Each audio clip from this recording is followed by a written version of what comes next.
ఆదూరిస్ golden heights smart county Budera. NH65 Mumbai హైవేలో బుదేరా నుంచి 11 కిలోమీటర్ల దూరంలో పత్తులూరు విలేజ్ దాటిన తర్వాత మనకు 5 ఎకర్స్లో DTCP అప్రూవల్ లేఅవుట్ వచ్చింది. సో ప్రాజెక్ట్ నేమ్ వచ్చేసి Aaduris golden heights smart county friends. So TG RERA కూడా మనకు అప్రూవల్ వచ్చేసింది. దీంట్లో మనకు 121 స్క్వేర్ యార్డ్స్ నుంచి ప్లాట్ సైజెస్ అయితే ఉన్నాయి. మీరు ఇక్కడ స్క్రీన్ మీద చూస్తున్నట్లయితే 15 డేస్లో ఫుల్ పేమెంట్ చేస్తే కనుక గజానికి 10,499 పడుతుంది. అండ్ 45 డేస్లో ఫుల్ పేమెంట్ చేస్తే 10,599 రూపీస్ పడుతుంది.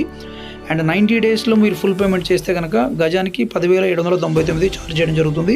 అండ్ మనకు ఇంకొక ఎక్సలెంట్ ఆపర్చునిటీ ఏంటంటే ఈఎంఐలో చూడాలనుకునే వాళ్ళకి మనకు 1 year ఈఎంఐ కూడా పెట్టడం జరిగింది, option D. So 1 year EMI కావాలనుకున్న వాళ్ళు 11,299 రూపీస్ పర్ స్క్వేర్ యార్డ్ అయితే పడుతుంది మనకు. So 10 years free maintenance, 24/7 security, 30 years link డాక్యుమెంట్స్తో పాటు రిసార్ట్ మెంబర్షిప్ కార్డు కూడా ఫ్రీగా ఇవ్వడం జరుగుతుంది ఫ్రెండ్స్. మరిన్ని వివరాల కోసం స్క్రీన్ మీద కనిపిస్తున్నటువంటి నెంబర్ని కాంటాక్ట్ చేయండి. ఫ్రీ సైట్ విజిట్ కూడా ప్రొవైడ్ చేయడం జరుగుతుంది. Thank you so much friends.